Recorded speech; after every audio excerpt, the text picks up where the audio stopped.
15 ಅಡಿ ಅಗಲ 8 ಅಡಿ ಆಳ ಎರಡನೇ ದಿನ 13 ನಿಗೂಢ ಜಾಗವನ್ನ ಗುರುತು ಮಾಡಲಾಗಿತ್ತು. ಈಗ ಧರ್ಮಸ್ಥಳದಲ್ಲಿ ಮತ್ತೆ ಪರಿಶೀಲನೆ ಮುಂದುವರೆದಿದೆ. ಎಸ್ಐಟಿ ಅಧಿಕಾರಿಗಳಿದ್ದಾರೆ.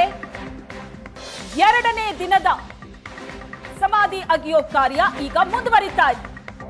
ಸಮಾಧಿ ರಹಸ್ಯ ಹೊರ ಬರುತ್ತಾ? ಹಾಗಾದ್ರೆ ಎಸ್ಐಟಿ ಜೊತೆ ಧರ್ಮಸ್ಥಳಕ್ಕೆ ಬಂದಿದ್ದಾನೆ ಅನಾಮಿಕ. ಎರಡನೇ ದಿನವೂ ಕೂಡ ಎಸ್ಐಟಿ ಶೋಧ ನಡೆಸಿದೆ. ಧರ್ಮಸ್ಥಳದ ಕಾಡ್ನಲ್ಲಿ ಮಣ್ಣು ಅಗಿಯೋ ಪ್ರಕ್ರಿಯೆ. ಹಿತಾಚಿ ಬದಲು ಗುಂಡಿ ಅಗಿಯೋದಕ್ಕೆ ಕಾರ್ಮಿಕರನ್ನ ಬಳಕೆ ಮಾಡಲಾಗಿದೆ. ನಿನ್ನೆ ಅನಾಮಿಕ ಗುರುತು ಮಾಡಿದಂತಹ 13 ಸ್ಥಳಗಳ ಪೈಕಿ ಮೊದಲ ಜಾಗವನ್ನ ಅಗಿಲಾಗಿದೆ. ಆದರೆ ಅದರಲ್ಲಿ ಅಂತಹ ಯಾವುದೇ ಕುರುಹು ಪತ್ತೆ ಆಗಿಲ್ಲ. 15 ಅಡಿ ಅಗಲ 8 ಅಡಿ ಆಳ ಅಗ್ದಿದೆ. ನಿನ್ನೆ ಇಡೀ ದಿನ ಅಗದಿದ್ದು ಒಂದೇ ಸ್ಥಳವನ್ನು. ಇನ್ನು 12 ಸ್ಥಳ ಬಾಕಿ ಇದೆ. ದೃಶ್ಯದಲ್ಲಿ ನೀವು ನೋಡ್ತಾ ಇದ್ದೀರಿ. ಇವತ್ತು ಎರಡನೇ ದಿನದ ಶೋಧ ಕಾರ್ಯ ಇದು. ಮೊನ್ನೆ ಮೊದಲ ದಿನ ಈ ದೂರು ಕೊಟ್ಟಂತಹ ಅನಾಮಿಕ ಏನಿದ್ದಾನೆ, ಈತನನ್ನ ಕರ್ಕೊಂಡು ಬಂದು ಅಲ್ಲಿ ಮಹಜರು ನಡೆಸಿದ್ರು. ಆತನಿಂದ ಒಂದಷ್ಟು ಸ್ಥಳಗಳ ಗುರುತನ್ನ ಮಾಡಿದ್ರು. ಆತ ಹೇಳಿದಂತಹ ಸ್ಥಳಗಳು ಅಲ್ಲಿ ಗುರುತು ಮಾಡಲಾಗಿತ್ತು. ಒಟ್ಟು 13 ಸ್ಥಳಗಳ ಗುರುತು ಮಾಡಲಾಗಿತ್ತು. ಅದರಲ್ಲಿ ನಿನ್ನೆ ಒಂದು ಜಾಗನ ಅಗಿಲಾಗಿದೆ. ಆತ ತುಂಬಾ ಕಾನ್ಫಿಡೆಂಟ್ ಆಗಿ ತೋರಿಸಿದಂತ ಜಾಗ ಅದು.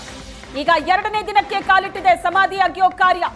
ದಟ್ಟವಾದ ಅರಣ್ಯ, ಅದರ ನಡುವೆ ಸಮಾಧಿ ಅಗಿಯೋ ಪ್ರಕ್ರಿಯೆ ನಡೀತಾ ಇದೆ. ನಿನ್ನೆ ಒಂದು ದಿನ ಇಡೀ ದಿನ ಒಂದು ಸ್ಥಳವನ್ನ ಅಗ್ದಿದ್ರು. ಇವತ್ತು 12 ಸ್ಥಳ ಬಾಕಿ ಇದೆ. 3 ಕಡೆ ಅಗಿಯೋ ಕಾರ್ಯ ನಡೆಯುತ್ತೆ ಎಸಿಗಳ ಸಮ್ಮುಖದಲ್ಲಿ. ಎರಡನೇ ದಿನದ ಹುಡುಕಾಟ ಏನಿದೆ, ಇದು ಕುತೂಹಲವನ್ನ ಮೂಡಿಸ್ತಾ ಇದೆ. ಏಕಕಾಲಕ್ಕೆ 3 ಕಡೆ ಸಮಾಧಿ ಅಗಿಯೋದಕ್ಕೆ ಪ್ಲಾನ್ ಆಗಿದೆ. ದಟ್ಟವಾದ ಅರಣ್ಯದ ನಡುವೆ ಸಮಾಧಿ ಅಗಿಯೋ ಕಾರ್ಯ ಎರಡನೇ ದಿನದ ಕಾರ್ಯಾಚರಣೆ ನಡೀತಾ ಇದೆ. ಹಿತಾಚಿ ಬಳಕೆ ಬದಲು ಕಾರ್ಮಿಕರನ್ನ ಬಳಸಿ ಸಮಾಧಿಯನ್ನ ಅಗಿಯೋದಕ್ಕೆ ಸಿದ್ಧತೆಯಾಗಿದೆ. ಈ ಬಗ್ಗೆ ಹೆಚ್ಚಿನ ಡೀಟೇಲ್ಸ್ ಅನ್ನ ಕೊಡ್ತಾರೆ ನಮ್ಮ ಪ್ರತಿನಿಧಿ ಭರತ್ ರಾಜ್ ಸಂಪರ್ಕದಲ್ಲಿದ್ದಾರೆ. ಭರತ್ ರಾಜ್, ಸಮಾಧಿ ಅಗಿಯೋ ಕೆಲಸ ಎರಡನೇ ದಿನಕ್ಕೆ ಕಾಲಿಟ್ಟಿದೆ. ನಿನ್ನೆ ಬಹಳ ದೊಡ್ಡ ಕುತೂಹಲ ಇತ್ತು, ಎಕ್ಸ್ಪೆಕ್ಟೇಷನ್ ಕೂಡ ಇತ್ತು. ಯಾಕಂದ್ರೆ ಈ ಅನಾಮಿಕ ಬಹಳ ಕಾನ್ಫಿಡೆಂಟ್ ಆಗಿದ್ದ ಆ ಸ್ಥಳದ ಬಗ್ಗೆ. ಆ ಸ್ಥಳ ಆಗದಾಗ್ಲೇ ಅದರಲ್ಲಿ ಏನು ಸಿಕ್ಕಿಲ್ಲ. ಬಟ್ ಈಗ ಇನ್ನುಳಿದಂತ ಜಾಗವನ್ನ ಅಗಿಬೇಕಾಗಿದೆ. ಇವತ್ತು 3 ಜಾಗ ಅಗಿಯೋದಾಗಿ ಹೇಳ್ತಿದ್ದಾರೆ ಅಧಿಕಾರಿಗಳು. ಸೊ ಅದಕ್ಕೋಸ್ಕರ ನಡೀತಾ ಇರುವಂತ ತಯಾರಿ ಏನು? ಶ್ವೇತಾ, ಹೌದು, ಈಗಾಗಲೇ SIT ಕಚೇರಿಯಿಂದ SIT ಅಧಿಕಾರಿಗಳು, ಅದರ ಜೊತೆಗೆ ವೈದ್ಯರು ಮತ್ತು ದೂರುದಾರ ಎಲ್ಲರೂ ಕೂಡ ಹೊರಟಿರುವಂಥದ್ದು. ಹೊರಡು ಒಂದು 5 ನಿಮಿಷ ಆಗಿದೆ. ಇನ್ನೇನು ಕೆಲವೇ ಕ್ಷಣಗಳಲ್ಲಿ ಅವರು ನೇತ್ರಾವತಿಯ ಸ್ಥಾನಘಟ್ಟವನ್ನು ತಲುಪ್ತಾರೆ. ನಾನೀಗ ಆ ಒಂದು ಸ್ಥಾನಘಟ್ಟದ ದೃಶ್ಯಾವಳಿಗಳು ನಿಮಗೆ ತೋರಿಸ್ತಾ ಇದ್ದೀನಿ. ಇಲ್ಲಿ ಕಾರ್ಮಿಕರು ಕೂಡ ಬಂದಿರುವಂಥದ್ದು. ಅಂದರೆ ಇವತ್ತು ಕೂಡ ಮತ್ತೆ ಮ್ಯಾನ್ಯಲ್ ಆಗಿ ಅಗೆಯುವಂಥ ಪ್ರಕ್ರಿಯೆಗಳಾಗುತ್ತೆ. ಅವರ ಜೊತೆಗೆ ಕಂದಾಯ ಇಲಾಖೆಯ ಸಿಬ್ಬಂದಿಗಳು ಕೂಡ ಇರುವಂಥದ್ದು. ರೆವೆನ್ಯೂ ಸ್ಟಾಫ್ಸ್ ಕೂಡ ಅವರ ಜೊತೆಗೆ ಇದ್ದಾರೆ. ಅದ್ರ ಜೊತೆಗೆ ಅರಣ್ಯ ಇಲಾಖೆ ಟೀಮ್ ಕೂಡ ಆ ಒಂದು ಟೀಮ್ನ ಜೊತೆಗೆ ಬರ್ತಾ ಇದೆ. ಅಂದರೆ ಕಂಪ್ಲೀಟ್ ಆಗಿ ಇವತ್ತಿನ ಪ್ರಕ್ರಿಯೆಗಳನ್ನ ಕೂಡ, ಅಂದ್ರೆ ಅರಣ್ಯ ವ್ಯಾಪ್ತಿಯಾದಂಥ ಕಾರಣದಿಂದಾಗಿ ಅಲ್ಲಿ ಕೆಲವೊಂದು ತಾಂತ್ರಿಕವಾದಂತಹ ನಿರ್ಬಂಧಗಳಿರುತ್ತೆ. ಅಲ್ಲಿ ಆ ಭಾಗಕ್ಕೆ ಹಿತಾಚಿಗಳನ್ನು ತೆಗೆದುಕೊಂಡು ಹೋಗುವ ವಿಚಾರದಲ್ಲಿ. ಅದರ ಜೊತೆಗೆ ಆ ಒಂದು ಸ್ಕೆಲಿಟನ್ ಏನಿದೆ ಅದರಿಂದ ಹಿತಾಚಿಕೊಂಡು ಹೋದಂಥ ಸಂದರ್ಭಗಳಲ್ಲಿ ಆ ಸ್ಕೆಲಿಟನ್ಗೆ ಡ್ಯಾಮೇಜ್ ಆಗುವಂತಹ ಸಾಧ್ಯತೆಗಳು ಕೂಡ ಇರುವಂಥದ್ದು. ಈ ಎಲ್ಲ ಪೂರಕ ಅಂಶಗಳನ್ನ ಒಳಗೊಂಡಂತೆ ಯಾವುದೇ ರೀತಿಯಾದಂಥ ಪ್ರಕ್ರಿಯೆಗಳನ್ನು ಈ ರೀತಿ ನಡೆಸುವ ಬದಲು ನೇರವಾಗಿ ಈ ರೀತಿ ಮ್ಯಾನ್ಯಲ್ ಆಗಿ ಈ ರೀತಿಯ ಪ್ರಕ್ರಿಯೆಗಳನ್ನು ನಡೆಸುವುದಕ್ಕೆ ಸಂಬಂಧಪಟ್ಟಂತೆ ಈಗಾಗಲೇ ಕಾರ್ಮಿಕರನ್ನ ಕೂಡ ಕರೆಸಿಕೊಳ್ಳಲಾಗಿರೋದು. ಅವರಿಂದ ಮಾಹಿತಿಗಳನ್ನು ಸಂಗ್ರಹಿಸುವಂಥದ್ದು. ಯಾಕಂದ್ರೆ ಇದೊಂದು ಬಹಳ ಗೌಪ್ಯವಾದಂತಹ ಒಂದು ಪ್ರಕ್ರಿಯೆ ಆಗಿರುತ್ತೆ. ಅದರ ಜೊತೆಗೆ ಕಾನೂನಾತ್ಮಕ ಪ್ರಕ್ರಿಯೆ. ಈ ಅಗೆತದ ಪ್ರಕ್ರಿಯೆಗಳಲ್ಲಿ ಯಾರೆಲ್ಲ ಭಾಗಿಯಾಗ್ತಾರೆ, ಭಾಗಿಯಾಗುವ ಸಿಬ್ಬಂದಿ ಮತ್ತು ಭಾಗಿಯಾಗುವಂತಹ ಎಲ್ಲ ಆ ಒಂದು ಸ್ಟಾಫ್ ಏನಿರ್ತಾರೆ ಅವರುಗಳಿಗೆ ಸಂಬಂಧಪಟ್ಟಂತ ಮಾಹಿತಿಗಳನ್ನು ಕೂಡ ಕಲೆ ಹಾಕಬೇಕಾಗುತ್ತೆ. ಯಾಕಂದ್ರೆ ಇದು ಅನೇಕ ಕಾನೂನು ಪ್ರಕ್ರಿಯೆಗಳನ್ನು ಒಳಗೊಂಡಂಥದ್ದು ಮತ್ತು ಮುಂದಿನ ದಿನಗಳಲ್ಲಿ ಅದು ನ್ಯಾಯಾಲಯದ ಹಂತಕ್ಕೆ ಹೋಗುವಂತ ಸಂದರ್ಭಗಳಲ್ಲಿ ಅಲ್ಲಿ ಅಗೆದ ಸಿಬ್ಬಂದಿಗಳು ಏನಿರ್ತಾರೆ ಅವರ ವಿಚಾರಗಳು ಕೂಡ ಇಲ್ಲಿ ಮುಂದೆ ನ್ಯಾಯಾಲಯದಲ್ಲಿ ಸ್ಟ್ಯಾಂಡ್ ಆಗುವಂಥದ್ದು. ಹಾಗಾಗಿ ಇದೆಲ್ಲ ಪ್ರಕ್ರಿಯೆಗಳನ್ನು ಬಹಳ ಕಾನೂನಾತ್ಮಕವಾಗಿ SIT ಮಾಡ್ತಾ ಇದೆ. ಇವತ್ತಿನ ಪ್ರಕ್ರಿಯೆಯ ಭಾಗವಾಗಿ ನಿನ್ನೆ ಪಾಯಿಂಟ್ ನಂಬರ್ 1 ಅನ್ನ ಈಗಾಗಲೇ ಬ್ಲಾಂಕ್ ಮಾಡಲಾಗಿದೆ. ಯಾಕಂದ್ರೆ ಆ ಒಂದು ಜಾಗದಲ್ಲಿ ಯಾವುದೇ ರೀತಿಯಾದಂತಹ ಸುಳಿವುಗಳು ಅವರಿಗೆ ಸಿಕ್ಕಿಲ್ಲ. ಹಾಗಾಗಿ ಆ ಪಾಯಿಂಟ್ ಈಗ ಬ್ಲಾಂಕ್ ಆಗಿದೆ. ಹಾಗಾಗಿ ಈಗ 2, 10, 3, 4 ಈಗ 3 ಜಾಗಗಳನ್ನು 2, 3, 4 3 ಜಾಗಗಳನ್ನು ಅವರು ಮಾಡಬಹುದಾ ಬೇಕಾ ಅನ್ನುವಂಥದ್ದು ಇನ್ನು ಅದಕ್ಕೆ ಸಂಬಂಧಪಟ್ಟಂತೆ ಸಹಾಯಕ ಆಯುಕ್ತರು, ಅದರ ಮ್ಯಾಜಿಸ್ಟ್ರೇಟ್ ಅಧಿಕಾರಿಯಾಗಿರುವಂತಹ ಸಹಾಯಕ ಆಯುಕ್ತರು ಅದರ ನಿರ್ಧಾರಗಳನ್ನು ತೆಗೆದುಕೊಳ್ಳಬೇಕು. ಹಾಗಾಗಿ ಆ ಪ್ರಕ್ರಿಯೆಗಳು ಆಗ್ತಾ ಇದೆ. ಈಗ ಈಗಾಗಲೇ ಆ ಒಂದು ವಾಹನ ಎಂಟ್ರಿ ಆಗಿರುವಂಥದ್ದು ಮೇಲ್ಭಾಗದಿಂದ ನೇತ್ರಾವತಿ ಸ್ನಾನಘಟ್ಟದ ಭಾಗದಿಂದ ಆ ಒಂದು SIT ಅಧಿಕಾರಿಗಳು ಮತ್ತು ಅನಾಮಿಕ ಇರುವಂತಹ ವೆಹಿಕಲ್ ಏನಿದೆ ಆ ವೆಹಿಕಲ್ ಈಗ ಎಂಟ್ರಿ ಆಗಿದೆ. ಇನ್ನೇನು ಕೆಲವೇ ಕ್ಷಣಗಳಲ್ಲಿ ಅದು ಸ್ನಾನಘಟ್ಟದ ಬಳಿಗೆ ಬರುತ್ತೆ. ಈ ಒಂದು ಸ್ನಾನಘಟ್ಟದ ಎಂಟ್ರಿ ಪಾಯಿಂಟ್ನವರೆಗೆ ಅವರ ವಾಹನಗಳನ್ನು ಅವರು ತರ್ತಾರೆ. ಆ ಒಂದು ವಾಹನಗಳನ್ನು ಇಲ್ಲಿಗೆ ತಂದು ಇಲ್ಲಿಂದಲೇ ಅವರು ನೇರವಾಗಿ ಒಳಭಾಗಕ್ಕೆ ಪ್ರವೇಶವನ್ನು ಪಡೆಯುವಂಥದ್ದು. ನೀವು ನೋಡ್ಬೋದು, ದೃಶ್ಯಗಳಲ್ಲೂ ಕೂಡ ತೋರಿಸ್ತಾ ಇದ್ದೀನಿ. ಈ ಒಂದು ಮೇನ್ ಎಂಟ್ರಿ ಪಾಯಿಂಟ್ಗೆ ಆ ಒಂದು ವಾಹನ ಬಂದಿರುವಂಥದ್ದು. ಆ ಒಂದು ಜಾಗದಲ್ಲಿ ಹೆಚ್ಚುವರಿಯಾಗಿ ಭದ್ರತೆಯನ್ನು ಕೂಡ ಹಾಕಲಾಗಿರುವಂಥದ್ದು, ಆತನನ್ನು ಇಳಿಸುವಂಥದ್ದು. ಯಾಕಂದರೆ DIG ಅನುಚೇತ್ ಅವರೇ ಸ್ವತಃ ಈ ಒಂದು ಪ್ರಕ್ರಿಯೆಯಲ್ಲಿ ಕಾರ್ಯಾಚರಣೆಯಲ್ಲಿ ಈ ಪ್ರಕ್ರಿಯೆಯಲ್ಲಿ ಭಾಗಿಯಾಗ್ತಾರೆ. ಹಾಗಾಗಿ ಎಲ್ಲ ರೀತಿಯಾದಂತಹ ಭದ್ರತೆಗಳನ್ನು ಹಾಕಲಾಗಿದೆ. ಯಾವುದೇ ರೀತಿಯಾದಂಥ ಸಮಸ್ಯೆ ಆಗದ ರೀತಿಯಲ್ಲಿ, ಯಾವುದೇ ರೀತಿಯಾದಂಥ ಒಂದು ಅಡ್ಡಿ ಆಗದ ರೀತಿಯಲ್ಲಿ ಈ ಕಾರ್ಯಾಚರಣೆಯನ್ನು ನಡೆಸ್ಕೊಂಡು ಹೋಗಬೇಕಾದಂಥ ಅನಿವಾರ್ಯತೆ ಇದೆ. ಹಾಗಾಗಿ ಈ ನಿಟ್ಟಿನಲ್ಲೂ ಕೂಡ ಕ್ರಮಗಳನ್ನು ಕೈಗೊಳ್ಳಲಾಗ್ತಾ ಇದೆ. ಹಾಗಾಗಿ ಈಗ ಆತ ಬಂದಿದ್ದಾನೆ, ಬಂದ ಆತನನ್ನು ಒಂದು ಜಾಗಕ್ಕೆ ಕರ್ಕೊಂಡು ಹೋಗುವಂಥ ಪ್ರಕ್ರಿಯೆಗಳಾಗ್ತಾ ಇದೆ. ಒಟ್ಟು ಇನ್ನೇನು ಕೆಲವೇ ಕ್ಷಣಗಳಲ್ಲಿ ಮತ್ತೆ 2ನೇ ದಿನದ ಉತ್ಖನನ ಪ್ರಕ್ರಿಯೆ ಆರಂಭ ಆಗುತ್ತೆ. ಆ 2ನೇ ದಿನದ ಉತ್ಖನನ ಪ್ರಕ್ರಿಯೆಯಲ್ಲಿ ಏನಾಗುತ್ತೆ, ಯಾವ ರೀತಿಯಾದಂತಹ ಒಂದು ಫಲಿತಾಂಶ ಸಿಗುತ್ತೆ ಅನ್ನುವಂಥದ್ದನ್ನು ಕಾದು ನೋಡಬೇಕು. ಈಗ ಆತನ ಕರ್ಕೊಂಡು ಹೋಗುವಂಥ ಪ್ರಕ್ರಿಯೆಗಳಿಗೆ ಅಧಿಕಾರಿಗಳು ಮುಂದಾಗಿದ್ದಾರೆ. ಆತನನ್ನು ಕರೆದುಕೊಂಡು ಹೋಗಲಾಗ್ತಾ ಇದೆ. ನೇತ್ರಾವತಿ ಸ್ನಾನಘಟ್ಟ ಭಾಗಕ್ಕೆ ಎಂಟ್ರಿ ಆಗಿದೆ. ಈಗಾಗಲೇ ಪ್ರವೇಶ ಪಡೆದಿದ್ದಾರೆ.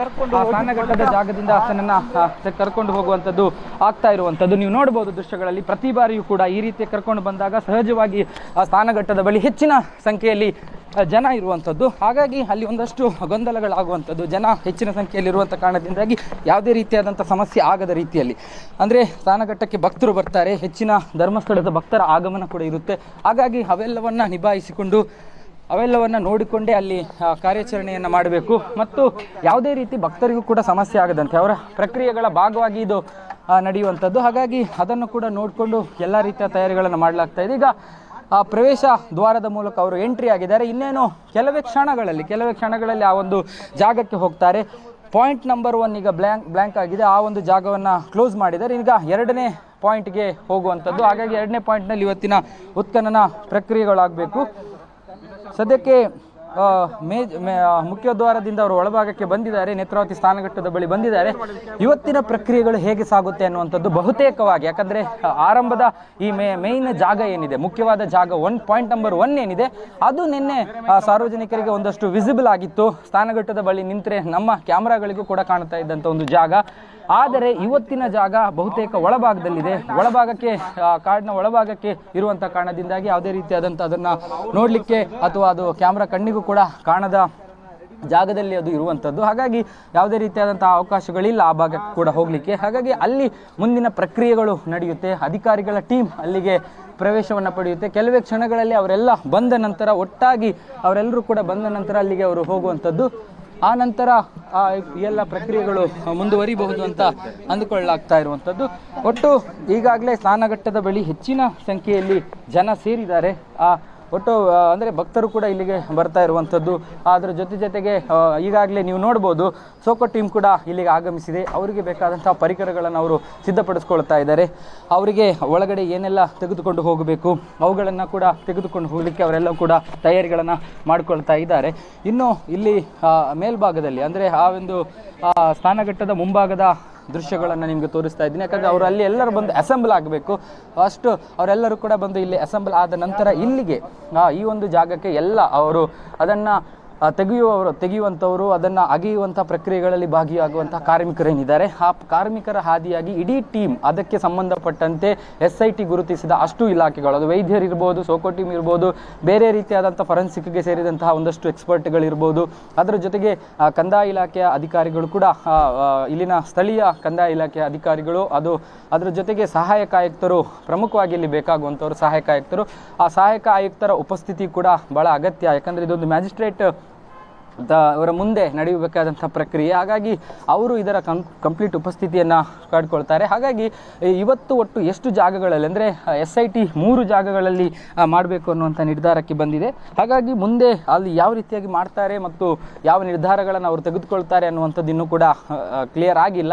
ಹಾಗಾಗಿ ಆ ಜಾಗಕ್ಕೆ ಹೋದ ಬಳಿಕ ಅವರು ಮಾತ್ರ ಈ ಒಂದು ಪ್ರಕ್ರಿಯೆಯಲ್ಲಿ ಅಂದರೆ ಒಂದು ಜಾಗವನ್ನು ಮಾತ್ರ ಅಗೆಯುವ ಪ್ರಕ್ರಿಯೆ ಇವತ್ತು ನಡೆಯುತ್ತಾ, ಅಥವಾ ಅದಕ್ಕಿಂತ ಹೆಚ್ಚು ಜಾಗಗಳನ್ನು ಅಗೆಯುವ ಪ್ರಕ್ರಿಯೆ ನಡೆಯುತ್ತಾ ಅನ್ನುವಂಥ ಅನ್ನುವಂಥದ್ದು ನೋಡಬೇಕು. ಆದರೆ JCBಗಳ ಹಿತಾಚಿಗಳ ಬಳಕೆಯ ವಿಚಾರಕ್ಕೆ ಸಂಬಂಧಪಟ್ಟಂತೆ ಒಂದಷ್ಟು ಅವರಲ್ಲಿ ಇನ್ನೂ ಕೂಡ ಗೊಂದಲಗಳಿದೆ. ಯಾಕಂದರೆ ಅದು ಮೀಸಲು ಅರಣ್ಯ ಆಗಿರುವಂಥ ಕಾರಣದಿಂದಾಗಿ ಅಲ್ಲಿಗೆ JCBಯನ್ನು ತೆಗೆದುಕೊಂಡು ಹೋಗುವಂಥದ್ದು ಒಂದು ಕಾರಣ. ಅದು ಕಾನೂನಾತ್ಮಕ ಕಾರಣಗಳಿಂದ ಒಂದು ರೀಸನ್. ಆದರೆ ಎರಡನೇದಾಗಿ ಸಾಕ್ಷ್ಯಗಳಿಗೆ ಅಲ್ಲಿ ಯಾವುದಾದ್ರೂ ಈ ರೀತಿಯಾಗಿ ಅಸ್ಥಿಪಂಜರಗಳು ಸಿಕ್ಕಂಥ ಸಂದರ್ಭಗಳಲ್ಲಿ ಅವುಗಳಿಗೆ ಡ್ಯಾಮೇಜ್ ಆದರೆ ಅದು ಮುಂದಿನ ಎಲ್ಲ ಕಾನೂನು ಪ್ರಕ್ರಿಯೆಗಳಿಗೆ ಮತ್ತು ಸಾಕ್ಷ್ಯದ ವಿಚಾರದಲ್ಲಿ ಒಂದಷ್ಟು ಸಮಸ್ಯೆ ಆಗಬಹುದು ಅನ್ನುವಂಥ ಕಾರಣಗಳಿಂದಾಗಲೂ ಕೂಡ ಆ ನಿಟ್ಟಿನಲ್ಲೂ ಕೂಡ ಒಂದಷ್ಟು ಮಾಹಿತಿಗಳ ಗಮನವನ್ನು ಹರಿಸಲಾಗ್ತಾ ಇದೆ. ವೈದ್ಯರಲ್ಲೂ ಕೂಡ ಅದರ ಬಗ್ಗೆ ನಿನ್ನೆ ಸ್ವತಃ ಅನುಚೇತ್ ಅವರೇ ಈ ವಿಚಾರದಲ್ಲಿ ವೈದ್ಯರ ಜೊತೆಗೆ ಚರ್ಚೆ ನಡೆಸಿದ್ರು. ಬಹಳ ಅಂದರೆ ದೂರುದಾರ ಹೇಳುವಂಥ ಅಷ್ಟು ಪ್ರಕ್ರಿಯೆಗಳಿಗೆ SIT ಟೀಮ್ ಸಿದ್ಧವಾಗ್ತಾ ಇದೆ. ದೂರುದಾರ ಯಾವುದೇ ಜಾಗದಲ್ಲಿ ಎಲ್ಲಿ ಸುತ್ತಮುತ್ತಲಿನ ಜಾಗಗಳಿಗೆ ಸಂಬಂಧಪಟ್ಟಂತೆ ದೂರುದಾರ ತೋರಿಸುವಂತಹ ಜಾಗದ ಸ್ವಲ್ಪ ದೂರದವರೆಗಳು ಕೂಡ ಅಗೆಯುವಂಥ ಪ್ರಕ್ರಿಯೆಗಳನ್ನು ನಿನ್ನೆ JCB ತಂದ ಬಳಿಕವೂ ಕೂಡ ಮಾಡಿದ್ರು. ಆ ಪ್ರಕ್ರಿಯೆಗಳು ನಿನ್ನೆ ಕೂಡ ಮುಂದುವರೆದಿತ್ತು. ಯಾಕಂದರೆ ಯಾವುದನ್ನು ಕೂಡ ಆ ಒಂದು ವ್ಯಕ್ತಿ ಯಾವುದನ್ನು ಕೇಳ್ತಾರೋ ಅದನ್ನು ಎಲ್ಲವನ್ನ ಕೂಡ ಮಾಡುವಂಥದ್ದು ಮತ್ತು ಒಪ್ಪುವಂಥದ್ದು ಆ ಪ್ರಕ್ರಿಯೆಗಳಲ್ಲಿ ಕಂಟಿನ್ಯೂಸ್ ಆಗಿ ಆಗ್ತಾ ಇದೆ, ಮುಂದುವರಿದಿದೆ. ಹಾಗಾಗಿ ಇವತ್ತಿನ ಪ್ರಕ್ರಿಯೆಗೆ ಮತ್ತೆ ಚಾಲನೆ ಕೊಡುವಾಗಿರುವಂಥದ್ದು. ಹೀಗಾಗಿ ಈಗ ಆ ಆತನನ್ನು ಕರ್ಕೊಂಡು ಹೋಗ್ತಾ ಇರುವಂಥದ್ದನ್ನು ನೀವು ದೃಶ್ಯಗಳಲ್ಲಿ ನೋಡ್ಬೋದು. ಈಗ ಯಾವ ಭಾಗಕ್ಕೆ ಕರೆದುಕೊಂಡು ಹೋಗ್ತಾ ಇದ್ದಾರೆ ಅನ್ನುವಂಥದ್ದನ್ನು ನೋಡಬೇಕು. ಅಂದರೆ ಈಗ ಆ ಒಂದು ಅರಣ್ಯ ವ್ಯಾಪ್ತಿ ಏನಿತ್ತು ಆ ಜಾಗವನ್ನು ಬಿಟ್ಟು ಬೇರೆ ಜಾಗದ ಕಡೆಗೆ ಕರ್ಕೊಂಡು ಹೋಗ್ತಾ ಇರುವಂತೆ ಕಾಣ್ತಾ ಇದೆ. ಹೆಚ್ಚಿನ ಸಂಖ್ಯೆಯಲ್ಲಿ ಈಗ ಜನ ಕೂಡ ಇಲ್ಲಿ ಸೇರಿರುವಂಥದ್ದು. ಹಾಗಾಗಿ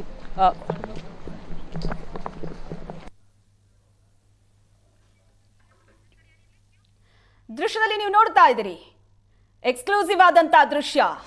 2ನೇ ದಿನಕ್ಕೆ ಕಾಲಿಟ್ಟಿದೆ ಸಮಾಧಿ ಅಗೆಯೋ ಕಾರ್ಯ.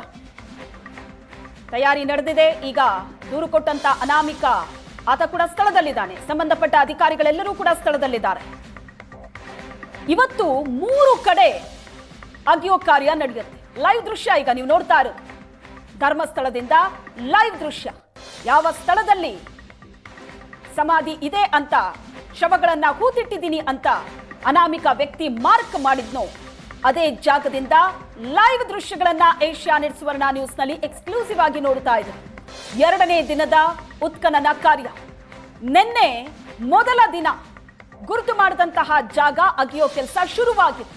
ಅದರಲ್ಲಿ ಮೊದಲ ಜಾಗದಲ್ಲಿ ನಿನ್ನೆ ಅಗಿಲಾಯಿತು. 15 ಅಡಿ ಅಗಲ 8 ಅಡಿ ಆಳಕ್ಕೆ ಅಗದ್ರೂ ಕೂಡ ಅಲ್ಲಿ ಏನೂ ಸಿಕ್ಕಿಲ್ಲ. ಯಾವ ಕುರುಹು ಕೂಡ ಪತ್ತೆ ಆಗಿಲ್ಲ. ಈ ಅನಾಮಿಕ ವ್ಯಕ್ತಿ ಬಹಳ ಕಾನ್ಫಿಡೆಂಟ್ ಆಗಿದ್ದ ಜಾಗ ಆಗಿತ್ತದು. ಇಲ್ಲಿ ನಾನು ಶವ ಹೂತಿದ್ದೀನಿ 100ಕ್ಕೆ 100ರಷ್ಟು ಪಕ್ಕ ಇದೆ ಅಂತ, 100% ಇದೇ ಜಾಗ ಅಂತ ಆತ ಗುರುತು ಮಾಡಿದ್ದ. ಅದೇ ಜಾಗದಲ್ಲಿ ನಿನ್ನೆ ಅಗದಿತ್ತು. 4 ಅಡಿ ಹೋದ್ರೂ ಕೂಡ ಏನೂ ಸಿಕ್ಕಿಲ್ಲ. ಮತ್ತೆ ಆತ ಮನವಿ ಮಾಡ್ತಾನೆ, ಇನ್ನೊಂದು ಸ್ವಲ್ಪ ಕೆಳಕ್ಕೆ ಹೋದ್ರೆ ಸಿಗ್ಬೋದೇನೋ ಅಂತ. ಇನ್ನೂ 4 ಅಡಿ ಆಳ ಆಗಿದ್ದಾರೆ, 8 ಅಡಿ ಆಳ ಆಗದಿದ್ದಾರೆ. ಆದರೆ ಯಾವುದೇ ಕುರುಹು ಪತ್ತೆ ಆಗಿಲ್ಲ. ಇನ್ನುಳಿದಂತ 12 ಜಾಗ ಅದನ್ನ ಈಗ ಅಗಿಬೇಕಾಗಿದೆ. ಇವತ್ತು ಒಂದೇ ದಿನ 3 ಕಡೆ ಸಮಾಧಿ ಅಗಿಯೋ ಪ್ಲಾನ್ ಇದೆ. ನಿನ್ನೆ ಇಡೀ ದಿನ ಒಂದು ಸಮಾಧಿಯನ್ನ ಅಗದಿದ್ರು. ಇವತ್ತು 3 ಕಡೆ ಅಗಿಯೋ ಕಾರ್ಯ ನಡೆಯುತ್ತೆ. ಕುತೂಹಲ ಮೂಡಿಸ್ತಾ ಇದೆ 2ನೇ ದಿನದ ಹುಡುಕಾಟ. ಕೇವಲ ಈ 13 ಜಾಗ ಮಾತ್ರ ಅಲ್ಲ, ಧರ್ಮಸ್ಥಳದ ಸುತ್ತ 100 ಶವಗಳನ್ನ ತಾನು ಹೂತಿದ್ದೀನಿ ಅಂತ ಈತ ಹೇಳಿತ್ತು. ಈತ ನಿನ್ನೆ ನೇತ್ರಾವತಿ ಸ್ನಾನಘಟ್ಟ ಆಯಿತು. ಇದರ ಪಕ್ಕದ ಜಾಗ ನಿನ್ನೆ ಅಗದಿರೋದು. ಈ ಸ್ನಾನಘಟ್ಟಕ್ಕೆ ಸಮೀಪದ ಜಾಗ ನಿನ್ನೆ ಅಗದಿರೋದು. ಇನ್ನು 12 ಜಾಗಗಳನ್ನ ಅಗಿಬೇಕಾಗಿದೆ. ದಟ್ಟವಾದ ಅರಣ್ಯದಲ್ಲಿ ನಡೀತಾ ಇರೋ ಕಾರ್ಯಾಚರಣೆ ಇದು.